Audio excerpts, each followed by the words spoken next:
South తో పోలిస్తే north లో ఈ సందడి ఇంకాస్త ఎక్కువగా కనిపిస్తోంది. సీనియర్ సెగ్మెంట్ లోకి ఎంటర్ అయిన హీరోయిన్లతో పాటు ప్రెజెంట్ ఫుల్ ఫామ్ లో ఉన్న బ్యూటీస్ కూడా ఛాన్స్ దొరికితే యూనిఫామ్ లో యాక్షన్ లోకి దిగిపోతున్నారు. రోహిత్ శెట్టి కాప్ వరల్డ్ లో అమ్మాయిలకు కూడా మంచి స్పేసే దక్కుతోంది. సింగ్ సిరీస్ లో తొలి 2 భాగాలు హీరో సెంట్రిక్ గానే నడిచినా థర్డ్ పార్ట్ లో మాత్రం హీరోయిన్లు కూడా యాక్షన్ లోకి దిగుతున్నారు.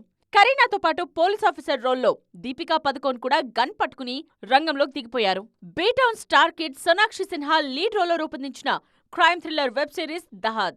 అమ్మాయిల మిస్సింగ్ సూసైడ్ నేపథ్యంలో తెరకెక్కిన ఈ సిరీస్ లో సోనాక్షి పోలీస్ ఆఫీసర్ రోల్లో నటించారు. వెండితెర మీద స్టార్ ఇమేజ్ కోసం చాలా కాలంగా వెయిట్ చేస్తున్న ఈ బ్యూటీ ఈ మధ్య రెగ్యులర్ గా యాక్షన్ రోల్స్ నే పిక్ చేసుకుంటున్నారు. అందాల సీతగా టాలీవుడ్ ఆడియన్స్ ను మెస్మరైజ్ చేసిన మృణాల్ ఠాకూర్ కూడా యూనిఫామ్ పవర్ చూపించారు. గోమ్రా సినిమాలో సీరియస్ కాప్ రోల్లో ఆకట్టుకున్నారు.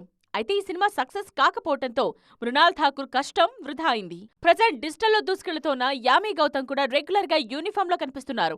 సెన్సేషనల్ హిట్ యూరీలో ఆర్మీ ఆఫీసర్ గా కనిపించిన ఈ బ్యూటీ దస్వీ సినిమాలో జైలర్ పాత్రలో నటించారు. డిజిటల్ రిలీజ్ కు రెడీ అవుతున్న ఆర్టికల్ 370లోనూ అలాంటి రోలే చేస్తున్నారు. సీనియర్ హీరోయిన్స్ రాణి ముఖర్జీ, టబు అయితే రెగ్యులర్ గా పోలీస్ క్యారెక్టర్స్ లోనే కనిపిస్తున్నారు. మర్దానీ సిరీస్ లో వరుస సినిమాలు చేస్తున్నారు రాణి ముఖర్జీ. దృశ్యం సిరీస్ లో కాప్ రోల్ ప్లే చేసిన టబు భోళాలోనూ అలాంటి పాత్రలోనే నటించారు.